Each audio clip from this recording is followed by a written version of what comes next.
해가 저갈 무렵 집 앞에는 퇴근길에 한 부부가 마당에 들어섭니다. 남자는 오토바이를 세우고 헬멧을 벗었죠. 여자는 가방을 고쳐매며 무심코 배를 한번 쓰다듬었습니다. 아, 오늘 진짜 피곤하다. 그러게, 저녁 맛있는 거 해먹자. 남자가 열쇠를 들어 문을 여는 순간 철컥? 잠겨 있어야 할 문이 너무 쉽게 열립니다. 순간 공기가 달라져요. 불을 켜려는 찰나 안쪽에서 작은 소리가 들립니다. 툭툭툭툭툭. 발소리였죠. 남자는 말 없이 아내를 뒤로 감싸고 조심스럽게 누구세요? 하지만 돌아오는 대답은 없었습니다. 그 순간 순식간에 날아온 주먹. 딱! 아내를 비명을 질렀고 범인들은 부부를 제압하기 시작했어요. 그리고 귓가에는 낮게 깔린 목소리가 들려왔죠.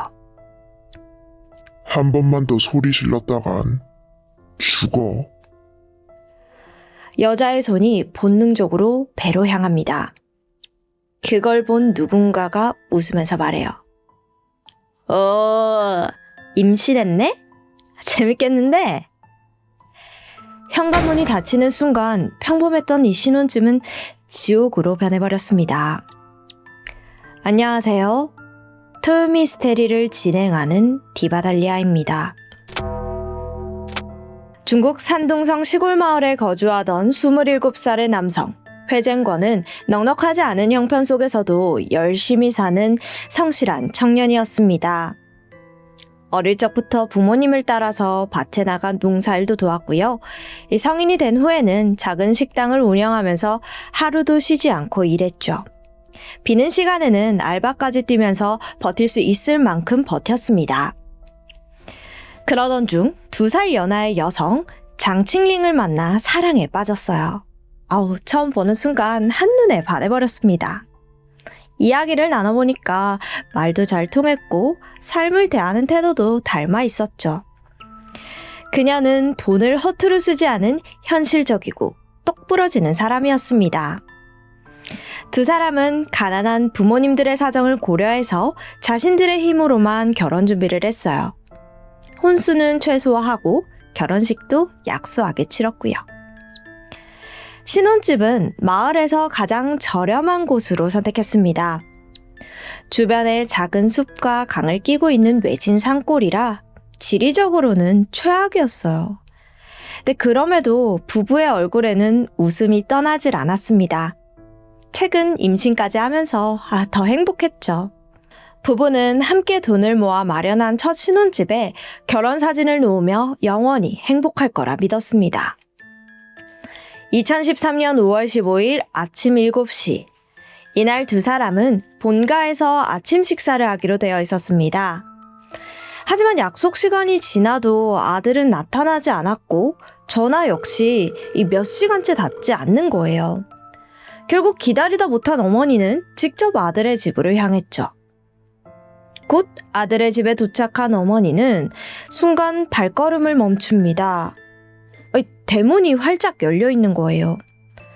불안함을 느낀 어머니는 조심스럽게 문을 열고 들어가서 아들의 이름을 불렀지만 정적만 감돌 뿐입니다. 주방에는 전날 저녁으로 먹은 고기볶음이 식탁 위에 놓여 있었는데 이게 좀 이상했어요. 깔끔한 며느리답지 않게 주방도 지저분하고 음식 상태도 좀 이상했거든요. 더 이상한 건 앞접시가 4개입니다. 최소 2명 이상의 방문자가 있었던 걸까요? 이 집에서 지인들과 1차를 즐기고 시내에서 2차를 즐겼다면 아침까지 연락이 안 된 것도 이해가 갑니다. 어머니는 점심까지 좀 기다려봐야겠다. 전화 오겠지 싶었죠. 현관문을 닫고 잠깐 주변을 둘러보는데 마당 한켠에 털뭉치가 놓여져 있는 거예요. 다가가 봤죠? 털뭉치 위로 검붉은 액체가 있었습니다. 좀 더 가까이 다가가던 중 아들의 반려견이 피범벅이 되어 죽어 있는 거예요. 몸이 꽁꽁 묶인 채 여기저기 걷어차인 끔찍한 몰골이었죠. 집을 지키던 강아지가 살해당하고 아들 내외는 사라진 상황. 순간 어머니의 머릿속에는 불길한 생각이 스쳤어요. 무슨 일이 있구나. 신고를 받은 경찰은 즉각 현장으로 출동합니다. 집 안은 식탁을 제외하고는 특이점은 없어 보였습니다. 하지만 자세히 둘러보자 강도의 정황이 하나 둘씩 보였어요. 경찰은 먼저 옷장과 서랍 내부를 확인해 봤는데 깔끔한 외부와는 달리 내용물이 마구잡이로 이렇게 헤집어져 있는 거예요. 마치 귀중품을 찾는 듯 보였죠. 바닥은 신경 써서 처리한 듯 깔끔하게 닦여 있었습니다. 하지만 이 가구와 맞닿은 부분에 미처 처리하지 못한 핏자국이 찍혀 있었어요. 이게 되게 소량이었거든요. 살인보다는 폭행으로 짐작됩니다. 다음으로 경찰은 침입 경로를 추정해 봤습니다.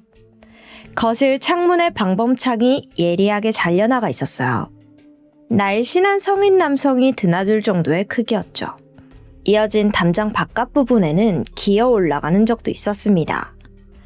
불과 하루 전에 설치된 CCTV 케이블선도 잘려 있었고 저장 장치도 사라졌어요.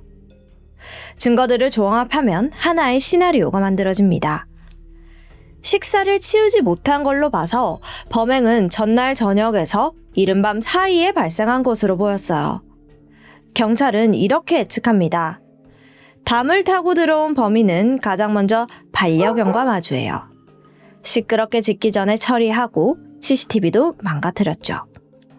그리고 방범창을 잘라내고 안으로 침입한 뒤 곧바로 집주인을 폭행해 제압했을 겁니다. 그런 다음 방마다 돌아다니며 귀중품을 털고 마무리로 현장을 깔끔하게 정리한 거죠. 근데 단순 강도였다면 피해자들은 왜 사라진 걸까요?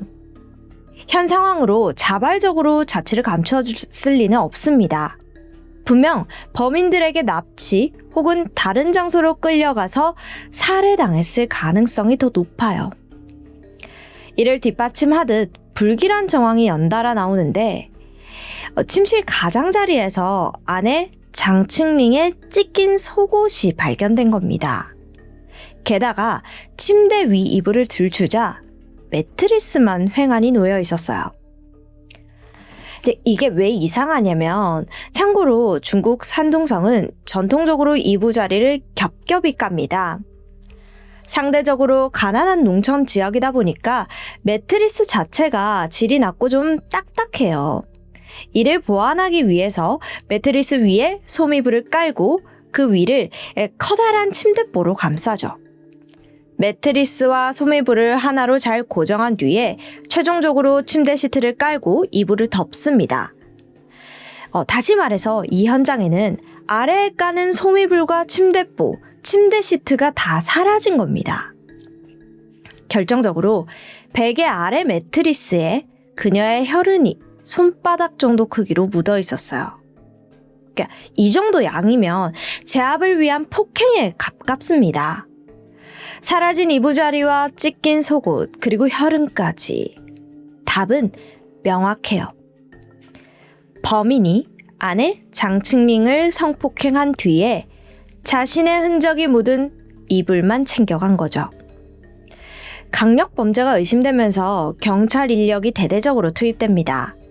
피해자들을 찾기 위해 집 중심으로 반경 5km까지 수색 범위를 넓혔어요. 수색조는 두 팀으로 편성됩니다. 우선 1팀은 증거를 유기하기 편리한 강을 수색하고요. 2팀은 은폐물이 많은 숲에 집중하죠. 작은 단서도 놓치지 않기 위해 3m 간격으로 빼곡히 서서 수색진을 짰습니다. 풀숲을 수색하던 경찰은 바닥에 떨어진 혈흔을 발견합니다. 한 방울 한 방울 이어진 피는 숲 안쪽을 향하고 있었죠. 범인이 아직 근처에 숨어 있을 가능성도 배제할 수 없었기 때문에 경찰은 곧바로 주변을 통제하고 경비 태세를 갖춘 채 이동했어요. 조심스럽게 나무를 헤치며 피가 이어진 방향을 따라가자 동굴이 보였습니다. 동굴 입구에도 피가 막 묻어 있었어요. 손전등을 비추자 옥수수 줄기가 수북합니다. 천천히 확인하던 경찰의 표정이 순식간에 구겨져요. 이 줄기 아래 사람의 손이 빠져나와 있는 거죠. 실종된 회쟁거 장庆링 부부의 시신이 발견된 순간이었습니다. 시신의 상태는 처참했습니다. 놀라지 마세요. 아내 장庆링은 성기와 엉덩이, 왼쪽 가슴이 너덜너덜할 정도로 뜯겨져 나갔고요. 또 남은 오른쪽 가슴에는 이쑤시개와 바늘이 빼곡하게 꽂혀 있고 담뱃불로 지진 상처가 발견되었습니다. 성고문을 당한 것으로 짐작했죠. 그리고 3개월 된 태아 또한 엄마의 뱃속에서 사망했습니다. 남편 회쟁거는 둔기에 머리가 3차례 가격당했고 가슴이 칼에 찔린 흔적이 발견되었습니다. 혀도 잘려나가 있었고요. 충격적인 건 이들의 사인이 질식사라는 점입니다. 즉, 몸에 남은 상흔들은 죽이려 한 게 아니라 단순 놀이이자 고문의 흔적이었던 거예요. 베테랑 경찰들조차 잔인함에 눈을 질끈 감았습니다. 연이어 강을 수색하던 팀도 결정적인 증거를 확보하는데요. 강물 아래 3개의 쓰레기 봉지가 버려져 있었거든요. 이를 건져서 확인해 보니까 체크카드, 술병, 과일 껍데기, 휴지 등 온갖 생활 쓰레기가 가득했습니다. 별게 아닌가 싶었던 그때 쓰레기 속에 숨겨둔 결정적 증거가 나옵니다. 피 묻은 회쟁거의 청바지와 그 뒷주머니에 들어있던 사회보장 카드였어요. 저소득층을 위한 중국의 기초생활보장제도로 해당 카드로 매달 소액의 지원금이 나옵니다. 근데 이상한 거는 이 부부는 지원 대상이 아니었어요. 확인 결과 소유주는 60대 남성 푸씨였습니다. 현장에서 3시간 정도 떨어진 신타이시에 거주해요. 알아보니 푸씨와 부부는 일면식도 없고 부부가 우연히 습득했을 리도 없습니다. 피해자들이 그곳에 방문한 적이 없거든요. 그럼 이게 왜 피해자 바지 뒷주머니에 있었을까요? 경찰들은 범인이 청바지를 훔쳐 입고 실수로 두고 갔다고 직감합니다. 그래서 가장 먼저 소유주인 푸씨에게 의심의 화살이 쏠립니다. 하지만 그는 남의 도움 없이는 한 발자국도 떼기 어려울 정도로 몸 상태가 좋지 않아요. 애초에 범인일 수가 없었습니다. 힘도 없고 계속 집에만 있었으니까요. 머리가 아파오던 중 푸씨가 경찰과의 통화에서 중요한 단서를 던져줍니다. 경찰관님, 사실 그 카드 제 아들한테 줬습니다. 아들놈이 벌이가 없어서 밥이라도 챙겨 먹으라고 한 건데 무슨 사고 친 건 아니겠죠? 그의 아들은 25살의 푸광으로 100kg이 넘는 거구입니다. 태어나서 단 한 번도 직장을 구한 적 없는 말 그대로 기생충이에요. 연로하고 아픈 아버지에게 의지하며 하루 종일 PC방에서 게임만 하는 인간이었죠. 그는 주로 26살의 장쉐진과 22살의 왕징, 그리고 17살의 미성년자, 자오펑과 어울려 놀았는데 이들 또한 평범하지 않습니다. 특히나 장쉐진과 왕진, 이 두 사람은 강도로 실형을 받은 전과자예요. 막내인 자오펑은 고등학교를 중퇴한 뒤 가출 청소년으로 비행을 일삼았고요. 수상하게도 이 4사람은 사건이 발생한 5월 14일을 기점으로 자취를 감추었습니다. 하지만 이 과거가 있었다고 해서 섣불리 살인사건과 결부를 지을 수는 없죠. 아직 결정적인 물증도 부족하고요. 경찰들은 작은 연결점이라도 찾기 위해 증거품을 다시 천천히 살핍니다. 그러자 미처 확인하지 못한 증거를 발견하는데요. 바로 쓰레기 봉지에서 발견된 아내 장庆링의 체크카드였습니다. 계좌 내역을 조회하자 놀랍게도 시신 발견 전날인 5월 14일 밤 9시 32분부터 6차례에 걸쳐서 230만 원을 인출한 내역이 확인됩니다. CCTV에는 장庆링의 후드 재킷을 입은 남성의 모습이 찍혀 있었는데 기괴하게도 인출하는 내내 웃고 있어요. 심지어 막 어깨를 들썩이면서 춤도 췄고요. 경찰은 단번에 남성의 정체가 푸광 일행의 막내인 자오펑임을 알아봅니다. 경찰은 ATM기 CCTV를 시작으로 주변 상점과 거리의 CCTV를 연이어서 대조하면서 이동 동선을 추적했어요. 그 결과 그는 시외버스 터미널로 향한 사실이 확인되었고 신타이시로 가는 버스를 탑승했죠. 경찰은 해당 버스를 발견하고 검거작전에 돌입합니다. 교통사고를 가장해 차를 세운 뒤 주변을 둥글게 에워쌌죠. 뒤늦게 상황을 인지한 장세진이 창문으로 뛰어내렸지만 소용없었습니다. 그를 시작으로 푸광과 왕지잉, 자오펑까지 불과 2분 만에 전원 체포됐어요. 경찰서에서 이들의 의리는 종이장보다 얇았습니다. 서로를 진범으로 지목하면서 책임을 회피하기 급급했죠. 경찰 입장에서는 이게 오히려 잘된 일이었습니다. 네 사람의 진술 중 일치하는 부분만 짜맞추었더니 사건의 진상이 확연하게 드러났거든요. 장세진, 왕지인, 자오펑. 이 세 사람은 지난해인 2012년부터 100회 이상의 절도를 일삼았습니다. 작물을 팔아 생긴 수익만 2천만 원에 달했죠. 이 돈으로 한 거라고는 고작 술 마시고 PC방에 가는 겁니다. 사건 이틀 전인 5월 12일 오전 세 사람은 돈이 떨어지자 평소처럼 강도를 계획해요. 경찰에 들키지 않기 위해 집에서 멀리 떨어진 지寧시로 이동해 대상을 물색했습니다. 오토바이를 타고 외곽 지역을 돌던 중 우연히 피해자들의 집을 발견했습니다. 이유 하나 없이 동떨어진 위치에 주변에는 CCTV도 없었습니다. 그야말로 집을 털기 위한 완벽한 조건이었죠. 먼저 체구가 가장 작은 막내 자오펑이 담벼락을 타고 올라가 창문 방범창을 펜치로 잘랐고 문을 열자 대기 중인 두 사람이 합세했어요. 방마다 돌아다니며 서랍과 옷장을 뒤졌지만 돈이 될 만한 건 없었습니다. 완전 허탕이죠. 왕지잉이 대장격인 장세징에게 짜증 섞인 푸념을 늘어놓았습니다. 아, 형, 이게 뭐야? 완전 빈털이잖아. 내일도 작업 치려면 게임 못하는데. 진짜 짜증나. 근데 형, 저거 봐봐. 신혼사진. 여기 집주인 같은데 예쁘지 않아? 우리 여기 죽치고 있을까? 집주인 오면 뭐라도 나오겠지. 저 여자도 좀 안아보고. 세 사람은 신혼사진을 보며 군침을 흘립니다. 술집 여자와는 차원이 다른 단아함이었어요.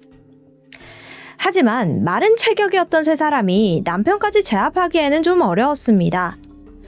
부부가 합세해서 저항하면 역으로 당할 수도 있었죠. 장세진은 거구인 푸광을 영입하자는 묘안을 냅니다. 이를 위해 시내의 호텔에 자리를 잡고 푸광에게 전화를 걸었어요.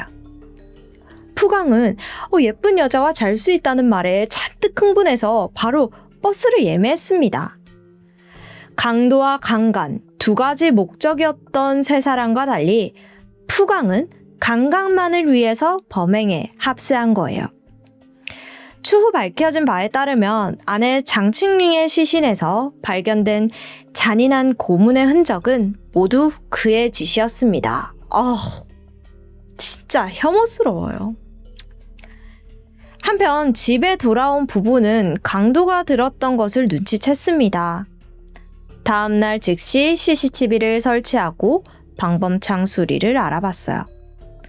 하지만 동네 철물점이 바빠서 3일 후에나 가능하다는 답변을 받습니다. 그때까지는 문단속을 철저히 하는 수밖에 없었죠.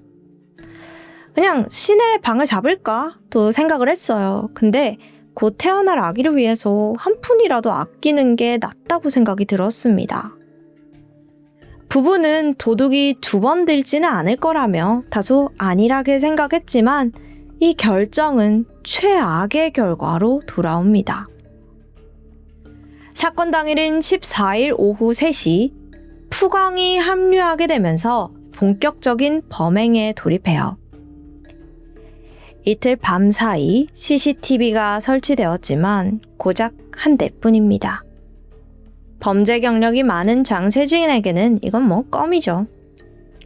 CCTV를 처리하기 위해 가장 먼저 담을 넘었고 사각지대를 틈타 케이블선을 자릅니다.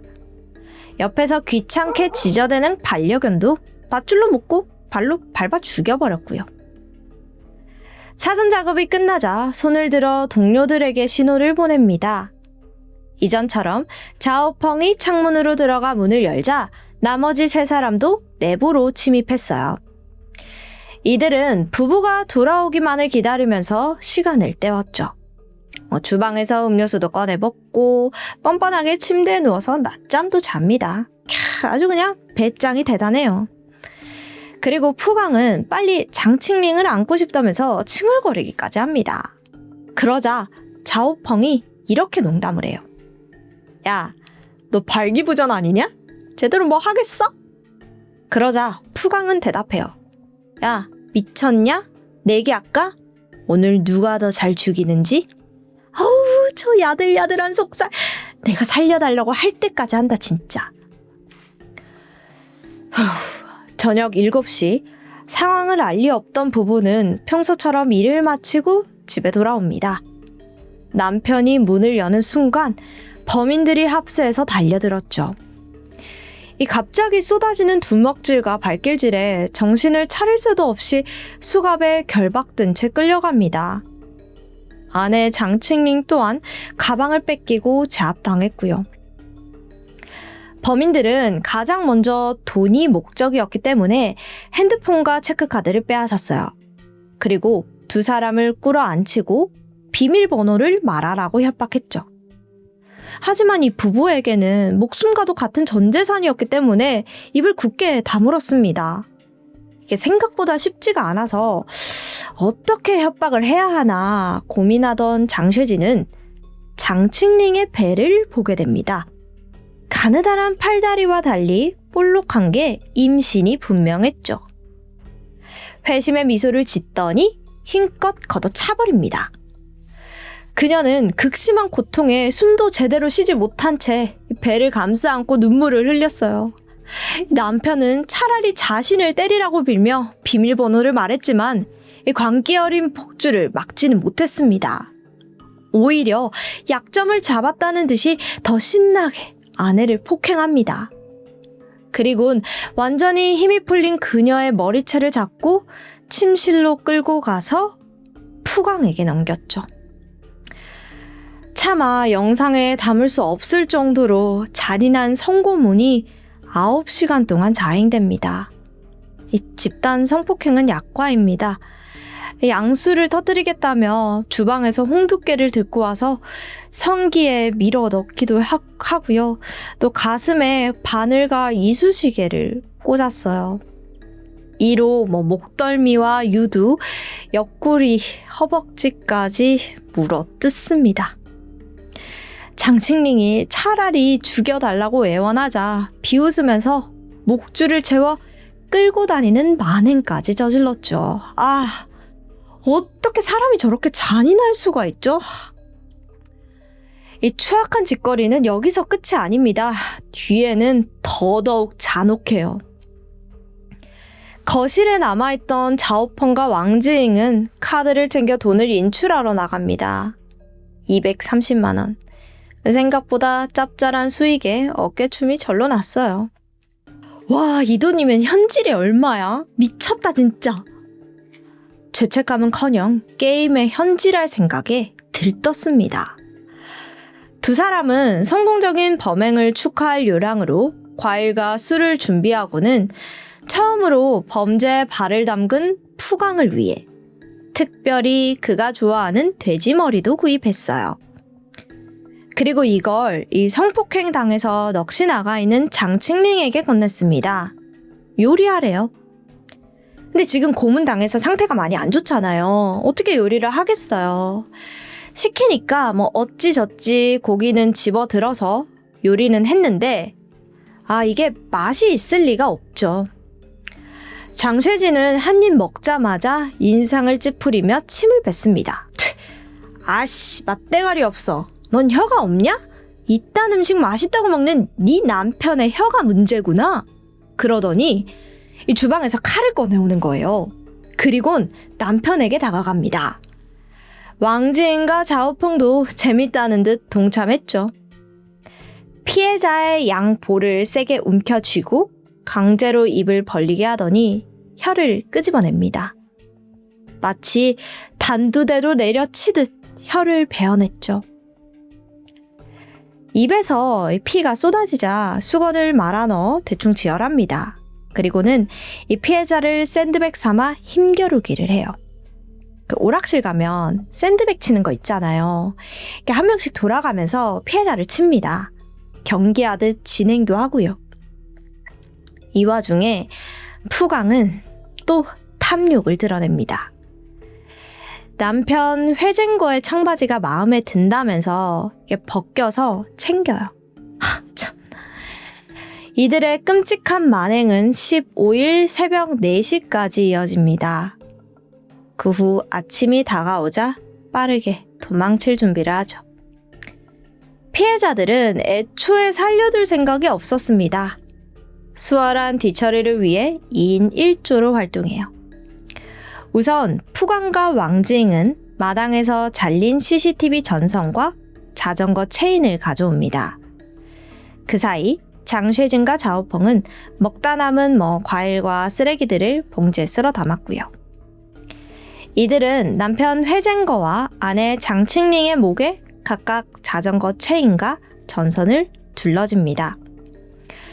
범인들이 양쪽에서 힘껏 잡아당기자 부부의 몸이 경련하듯 부들부들 떨렸고 남편이 먼저 목뼈가 부러지면서 숨이 끊어졌어요.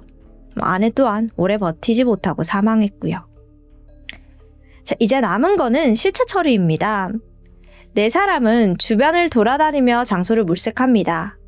강에 던질까? 또 생각을 했지만 수심이 너무 얕았어요.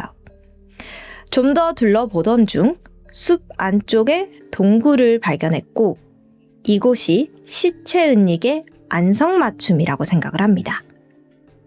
입구가 좁아서 햇빛도 잘 안 들고 안에는 옥수수 줄기가 가득했거든요. 이 범인들은 피해자들의 시신을 들쳐엎고 동굴에 던져 넣은 뒤에 대충 옥수수 줄기로 이렇게 가렸습니다. 돌아오는 길에 챙겨둔 쓰레기도 처리하고 빠르게 집을 정리했죠. 널브러진 물건들은 제자리에 올려두고 정액이 덕지덕지 묻은 침대 시트와 소미불도 챙겼습니다. 이 마무리로 바닥에 물을 뿌려서 혈흔을 닦았고요. 이때 푸강은 청바지에 피가 묻자 짜증을 냅니다. 모처럼 마음에 들었는데 망쳤다면서 신경질적으로 바지를 벗었어요. 그리고 원래 입고 온 옷으로 갈아입는데 뒷주머니에 넣어둔 복지 카드를 깜빡했던 겁니다. 이 사소한 실수 하나가 나비 효과가 되어서 이들의 발목을 잡은 거였어요. 사건이 언론에 보도되면서 중국 전역은 분노로 들끓었습니다. 이 사회의 암덩어리 같은 인간 쓰레기들이 하루하루 열심히 사는 젊은 신혼부부를 죽였다며 비판을 쏟아냈죠. 이 현장 검증에 수많은 인파가 몰려들어 통제가 불가능할 정도였습니다. 일당들은 속수무책으로 구타당합니다. 놀랍게도 이 죄수들조차 이를 갈았다고 해요. 구치소부터 교도소까지 모든 죄수들이 나서서 이들을 폭행했습니다.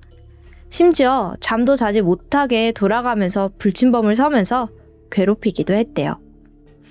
푸강은 살이 25kg나 빠졌고요. 네 사람 모두 극단적인 시도까지 합니다.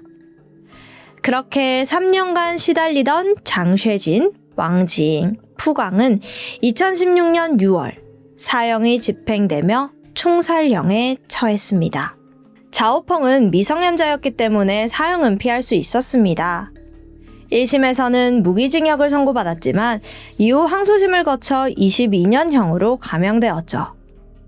하지만 죽음보다 더한 괴롭힘이 가해져 결국 지적장애까지 얻었다고 해요. 물론 사적 제재는 옳지 않지만 이들의 파멸에 조금의 후련함이 듭니다. 9시간 동안 피해자들이 겪었던 극한의 공포와 두려움보다 더 큰 고통을 가해자들이 느꼈기를 바랍니다. 오늘 사건 정말 잔인하고 끔찍했습니다. 진행하는 저도 소름이 돋았는데요. 마지막에는 너무 속 시원하게 끝난 것 같네요. 지금까지 디바달리아였습니다. 이곳은 남아프리카 공화국 케이프타운에 위치한 케이프 그레이스 호텔. 전 세계 관광객들이 애용하는 5성급 호텔인데요. 2010년 11월 14일 밤 12시 48분. 준수한 외모에 고급 정장을 입은 한 남자가 호텔 안으로 급히 들어옵니다. 그리고는 호텔 매니저 존에게 자신이 처한 긴박한 상황을 알렸죠. 노련한 매니저인 존은 이 남자에게 심상치 않은 사건이 벌어졌음을 직감했고 곧 경찰에 신고 전화를 걸었습니다. 남자의 이름은 인도계 영국인 사업가인 슈리엔 드와니. 당시 30세인 그는 자신과 같은 인도계이자 스웨덴 출신의 아내 애니 힌토차와 신혼여행을 왔다가 강도를 만났다고 주장합니다. 슈리엔의 말에 의하면 그는 아내와 택시를 타고 슬럼가인 타운십으로 이동하던 도중 강도를 만났다는데요. 그들은 슈리엔을 차 밖으로 밀어낸 채 차량을 탈취하여 도주했습니다. 그런데 문제는 함께 동승하고 있던 아내가 강도들과 함께 사라졌다는 거죠. 그들에게 휴대전화까지 빼앗겨서 신고조차 할 수 없는 상황에서 우연히 지나가던 운전자를 발견했고 그의 도움으로 호텔까지 올 수 있었다는데요. 경찰은 일단 사라진 아내 애니의 행방을 추적하기 위해 헬기까지 동원해서 케이프타운 일대를 샅샅이 수색했죠. 납치 신고가 접수된 지 1시간 뒤인 새벽 1시 17분. 부부의 투어를 담당했던 택시기사 졸라통고가 호텔에 도착합니다. 창백한 얼굴의 그는 몹시 충격을 받은 안색이었어요. 졸라의 진술도 슈리엔의 진술과 일치했습니다. 그는 강도들이 우리 차를 덮쳤고 슈리엔을 먼저 풀어주고 그 후에 자신을 풀어줬다고요. 하지만 아내 애니는 풀어주지 않았습니다. 케이프타운 일대는 워낙 강도 사건들이 빈번하게 일어나는 지역이었고 특히 부유해 보이는 관광객은 타깃이 될 가능성이 높습니다. 따라서 경찰은 이들의 진술에 신빙성이 있다고 판단이 되었죠. 하지만 이해가 가지 않는 부분도 있었습니다. 왜 하필이면 한밤중에 우범지대인 타운심을 관광했는지예요. 이곳은 위험한 동네입니다. 그래서 경찰은 남편 슈리엔에게 물었죠. 이에 대해 그는 아내가 슬럼가 투어를 원했다고 주장을 하는데요. 특별한 여행을 원했던 애니는 케이프타운의 유명한 장소보다는 현지인들의 생활을 느낄 수 있는 슬럼가 체험을 해보자고 제안을 했다는 거죠. 썩 내키진 않지만 아내를 위해서 어쩔 수 없이 택시기사 졸라에게 그 지역을 가달라고 부탁했다는 겁니다. 남편 슈리엔의 진술은 이러했습니다. 여행 7일째인 2010년 11월 13일, 이날은 슈리엔이 애니를 위해서 사파리 투어를 예약한 날이었어요. 또한 그는 공항에서 만난 현지인 택시기사 졸라통고에게 13일 저녁에 케이프타운 관광을 부탁해둔 상태였고요. 두 사람은 사파리 투어를 마치고 돌아와서 택시를 기다립니다. 저녁 7시 30분, 슈리엔이 예약한 택시가 부부의 관광을 안내하기 위해 호텔로 찾아왔죠. 이들은 케이프타운 밤거리를 거닐다가 밤 10시 30분 해산물 레스토랑에 도착해서 저녁을 먹었어요. 그리고 이들이 나온 시각은 저녁 11시 10분. 다시 야경을 구경하기 위해 택시를 탔고 케이프타운에서도 가장 한적한 슬럼가 쪽으로 이동을 합니다. 바로 그때 총을 든 2명의 남자가 택시를 덮쳤어요. 그리고는 슈리엔의 시계와 현금, 휴대전화를 빼앗았고 운전자에게는 총을 들이대면서 운전하라고 소리쳤습니다. 겁에 질린 애니는 울면서 저희 신혼여행 온 부부고 돈 필요하면 언제든지 다 드릴 테니까 제발 목숨만은 살려주세요 라고 애원했습니다. 강도들은 인질로 잡힌 3사람을 각기 다른 장소에 풀어주겠다고 하고 슈리엔을 먼저 차 밖으로 밀어버렸어요. 그리고 애니와 택시기사를 싣고 그대로 달아나 버렸습니다. 휴대전화까지 빼앗긴 상태에서 경찰에 신고도 할 수 없었던 슈리엔은 겁에 질려 근처를 헤매고 다니다가 마침 어느 운전자의 도움을 요청했던 거죠. 다음날 아침 7시, 결국 경찰은 슈리엔과 애니 부부가 탔던 미니밴을 찾는 데 성공했습니다. 하지만 안타깝게도 애니는 뒷좌석에 총에 맞아 사망한 채 발견되었죠. 온몸에서 피가 다 빠져나갔을 정도로 그녀의 모습은 정말 처참했어요. 한편 경찰은 차량 안을 조사하던 도중 애니의 결혼 반지를 발견하게 되는데요. 슈리엔이 강도들에게 뺏겼다고 주장한 금품 중에는 결혼 반지도 있는데 범인들이 이렇게 값이 나가는 반지를 제대로 챙기지 않고 도주했다는 건 다소 의심스러운 부분이었습니다. 그렇다면 혹시 성폭행이 목적인가 싶어서 애니의 시신을 살펴보기도 했는데 성폭행의 흔적은 나타나지 않았습니다. 차 안에서 떨어져 있는 결혼 반지와 살해된 여성. 성폭행이 목적이 아니라면 값비싼 반지를 놓고 갔다는 게 도무지 범행 동기를 파악할 수 없었죠. 조사를 지속하던 경찰은 차량 앞 유리에서 범인의 것으로 추정되는 손자국을 발견했는데요. 선명하게 남은 지문을 바탕으로 조회를 한 결과 마침내 유력한 용의자 2명을 검거합니다. 체포된 용의자는 즈올리에와 마지와라는 젊은 남성으로 전과가 없는 평범한 청년들이었어요.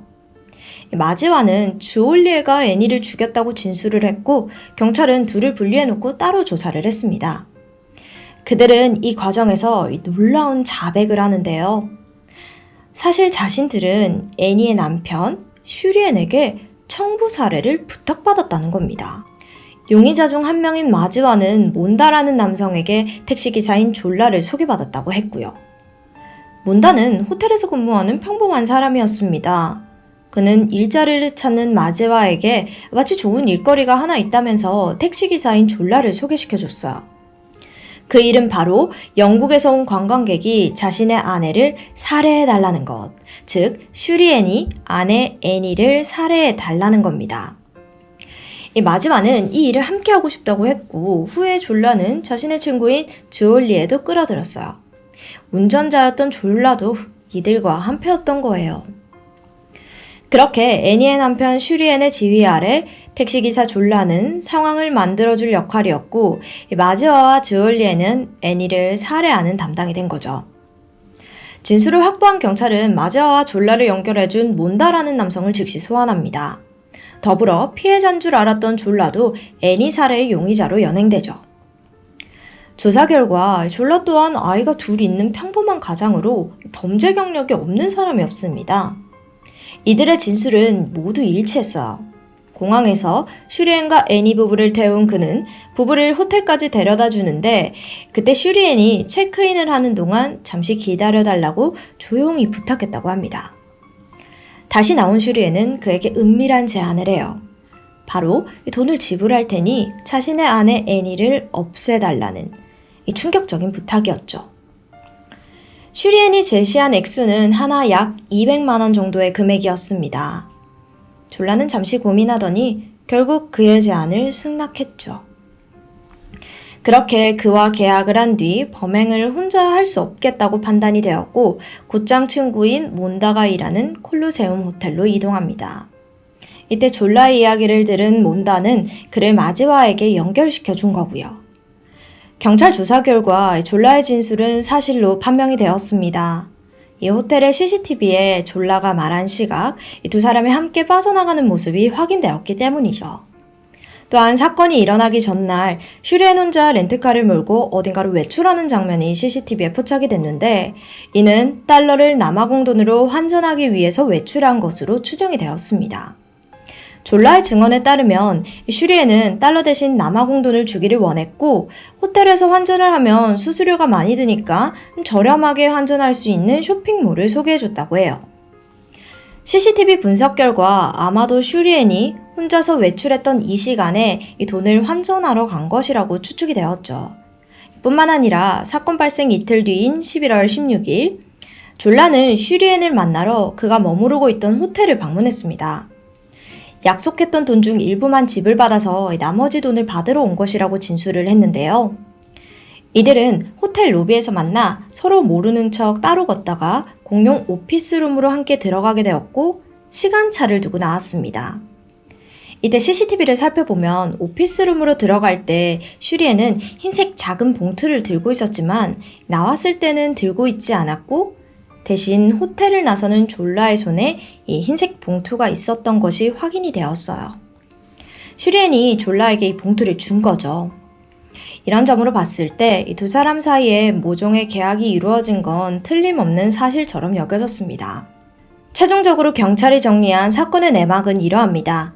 11월 13일 저녁 7시 30분에 호텔로 찾아온 졸라의 택시에 탑승한 부부는 애초 슈리엔의 계획대로 케이프타운의 인적이 드문 거리를 돌면서 범행 장소를 향해 이동합니다. 슈리엔과 졸라는 백미러를 통해서 신호를 주고받으며 좀 더 어두워질 때까지 돌다가 슈리엔이 배가 고프다고 하자 예정해둔 그 레스토랑, 해산물 레스토랑으로 갔어요. 식사 후에는 케이프타운의 최대의 우범지대인 타운십으로 접근한 거고요. 신호에 걸려 잠시 대기하던 순간 그들은 애니 몰래 문자로 돈 지불 방식에 대한 이야기를 나눴습니다. 여기서 슈리엔은 졸라에게 약속한 돈 절반을 봉투에 넣어서 뒷좌석 주머니에 놓아두겠다고 답변을 했죠. 물론 애니는 이런 상황을 전혀 모르고 있었고요. 그리고 약속대로 차가 사거리에 도착하자마자 대기하던 마제아와 즈올리에가 총을 든 채 이들의 차를 덮쳤습니다. 이들은 슈리엔에게 금품과 현금을 빼앗고 그를 먼저 차 밖으로 쫓아냈어요. 뒤이어 졸라를 쫓아낸 그들은 차량이 발견된 장소에서 애니를 총으로 쏴 죽이고 도주했습니다. 이렇게 그녀는 결혼한 지 2주 만에 타국에서 싸늘한 시신이 되어버렸죠. 아내를 청부살인까지 부탁한 슈리엔은 어떤 사람이었을까요? 그의 집안은 인도 카스트 계급 중에서도 상류층에 해당하는 부자였습니다. 부모님은 영국으로 이주 후 사업으로 큰 돈을 벌었고 이런 부모님 밑에서 그는 어렸을 때부터 부유한 상류 생활에 몸에 배어 있었죠. 성인이 된 그는 명문대학을 나와 아버지 회사에서 회계사로 근무를 하고 있었습니다. 그리고 친구의 소개로 아내 애니를 만났던 거고요. 애니는 스웨덴의 화목한 가정에서 태어난 인도 여성으로 그녀 또한 슈리엔처럼 명문대학 출신의 빼어난 미모의 소유자였습니다.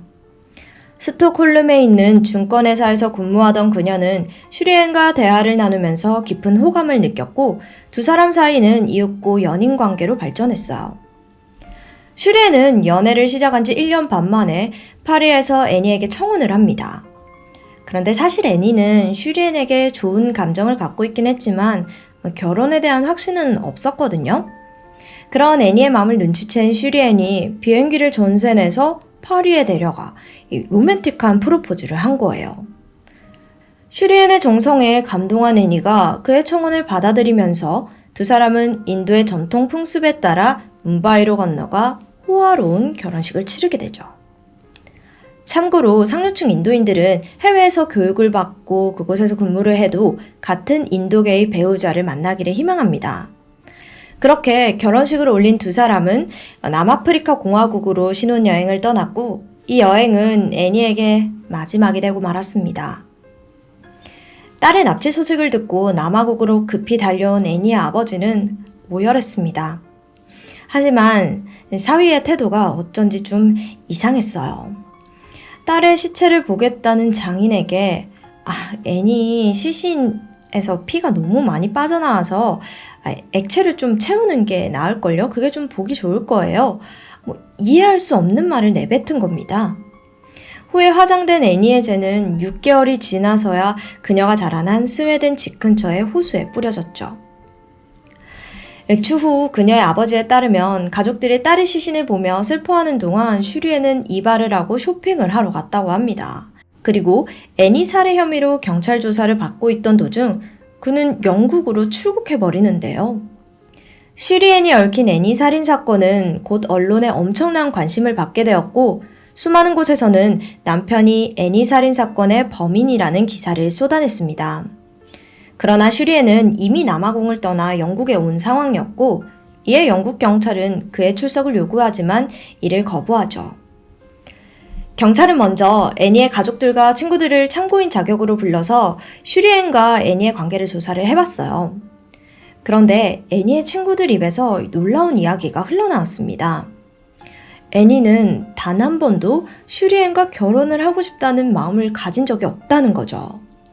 이 뭄바이에서 치른 결혼식에서도 자세히 보면 우울한 표정이었고요. 그녀의 부모님은 딸의 살인사건의 진범을 밝히기 위해 그를 남아공 정부로 송환하여 재판을 받게 할 것을 요구했습니다. 그때 영국의 써니라는 잡지사에서 한 남성이 슈리엔에 대한 사적인 내용을 제보했어요. 레오폴드 라이서라는 이 남성은 동성애자를 대상으로 하는 성매매를 하고 있었습니다. 그의 주장에 따르면 슈리엔은 그의 VIP 고객으로 2009년 9월과 2010년 4월 사이에 슈리엔의 집안에서 총 3번의 만남을 가졌다고 해요.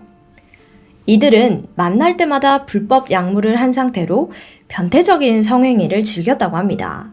특히 가학적 성향이 강한 슈리엔은 그에게 특별한 플레이를 제안했고 애니에 대해서도 자주 말했다는 충격적인 고백을 했죠. 슈리엔이 레오에게 자신이 곧 결혼을 하는데 애니가 좋은 여자긴 하지만 자신은 여자보다는 남자에게 좀 더 끌리는 성향이라고 얘기를 했다는 겁니다. 하지만 만약 결혼을 하지 않는다면 부모님을 실망시킬 것 같아서 어쩔 수 없다는 식으로 말했다고 해요. 또한 그에게는 오래전부터 함께 온 게이 파트너가 존재한다고 밝혔죠. 레오의 주장이 사실이라면 슈리엔에게는 애니를 살해할 만한 결정적인 동기가 발생하게 된 셈이었습니다.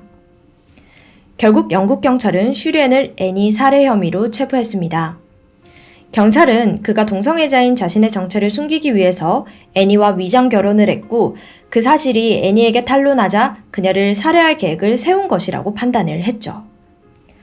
법원에서 슈리엔은 아내의 죽음과 연관이 없는 자신은 피해자라며 억울함을 호소하기도 했는데요. 그는 이날 하나로 약 4억 5천만 원을 내고 보석 허가를 받아 풀려났습니다. 그러나 남아공 경찰이 이러한 영국 법원 판결에 즉각 항소를 제기했고 슈리엔은 구금 상태로 고등병원 심리를 기다리게 되었습니다. 2011년 8월 11일 영국 법원은 슈리엔을 남아공 법원으로 송환한다는 판결을 내립니다. 하지만 범행을 굳고 부인하던 슈리엔 측이 계속 항고하면서 그가 남아공 법원에 설 때까지 수년의 긴 시간이 흐르게 되죠. 슈리엔이 남아공으로 송환되어 재판이 시작된 건 2014년 10월 6일이 되어서였습니다. 판결을 기다리던 애니의 가족들도 지치고 슈리엔도 극심한 우울증을 내세워 현재 상황에 대한 고통을 호소했죠.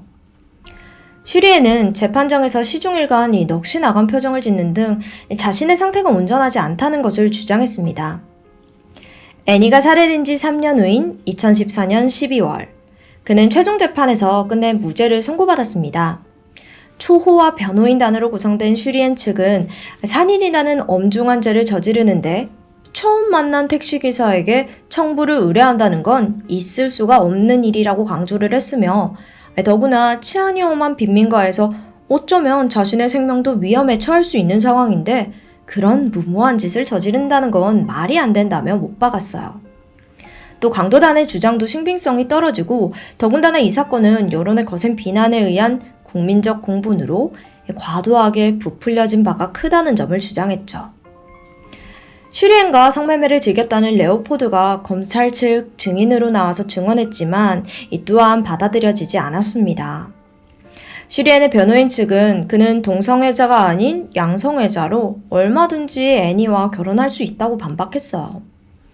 그가 운전기사인 졸라에게 큰 비용을 지불한 것도 투어 비용에 포함된 금액이고, 환전 문제에 대해서는 부유한 그가 환전을 비용 아끼기 위해서 굳이 다른 장소로 이동해서 환전했다는 건 신빙성이 떨어진다는 증언이다 라고 말했습니다. 오히려 운전기사인 졸라가 공항 내에서 가장 부유해 보이는 관광객인 슈리엔 부부를 처음부터 범행 타겟으로 정했을 가능성을 제기했고요. 검사 측은 강도들이 그를 살려주고 아내인 애니만 살해한 점, 그녀의 결혼 반지를 그대로 두고 도주한 점을 들어 이것은 강도 살인이 아닌 슈리엔의 청부 살인이라는 점을 주장했으나 받아들여지지 않았습니다. 결국 그는 증거 불충분이 인정되어서 무죄로 풀려났고, 운전기사 졸라는 18년형, 살인에 가담한 마지와와 지올리에는 각각 25년형과 종신형을 선고받았습니다. 참고로 지올리에는 2014년 감옥에서 뇌종양으로 사망했어요. 또한 슈리엔에게 불리한 증언을 했던 레오폴드는 2016년 9월 자택에서 목을 맨 채 숨진 채로 발견되었습니다. 재판은 끝났고 사건은 기억 속에서 점점 잊혀져 가지만 아직도 언론과 대중들은 대부분 슈리엔의 범행을 확신하고 있습니다. 애니의 아버지인 비노드는 딸이 했던 말을 도저히 잊을 수가 없다고 했는데요. 애니는 슈리엔이 자신과 성관계하는 것을 계속 좀 거절을 해서 상처를 많이 받았나 봐요. 그래서 아버지에게 자기가 그렇게 못생겼냐는 질문까지 했다고 해요. 그는 지금도 슈리엔의 그럴싸한 겉모습에 속아 딸과 결혼을 허락한 스스로를 자책하면서 살아가고 있습니다. 잘못된 결혼에서 비롯된 엄청난 비극. 가장 행복해야 할 허니문에서 살해된 28살의 애니. 정말 그녀를 죽이려고 했던 건 남편인 슈리엔이었을까요? 지금까지 디바달리아였습니다.